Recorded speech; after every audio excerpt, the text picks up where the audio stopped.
Я прошу свою 33.33%, не более. Абдумаджитова сейчас заставил, чтобы он на вас заявление написал. Госпиталь на заявление делать. Хорошо.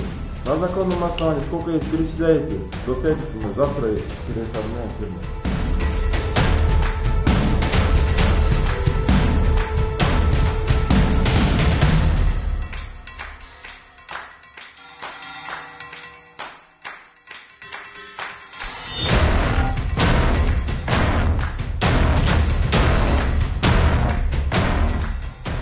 Это было сделано в январе 2019 года, но до сих пор данное уголовное дело стоит, не движется никоим образом.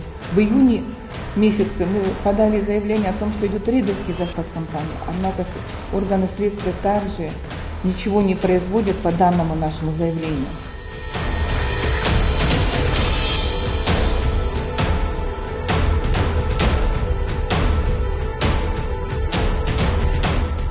По уставу компании, пункт 7.3, раздел 7, для распределения дивидендов нужно единогласие всех учредителей, то есть 100% согласия.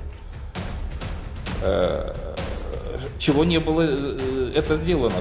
Все вышеизложенные факты свидетельствуют об их рейдерских намерениях.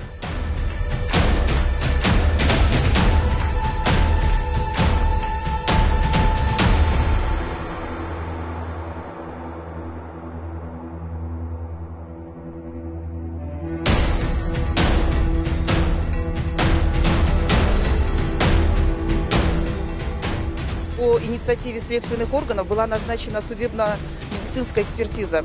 И эта экспертиза выявила ряд заболеваний, которые входят в исчерпывающий перечень тяжких заболеваний, препятствующих содержанию его под стражей. Его состояние здоровья с каждым днем ухудшается, с каждым часом, могу сказать, ухудшается.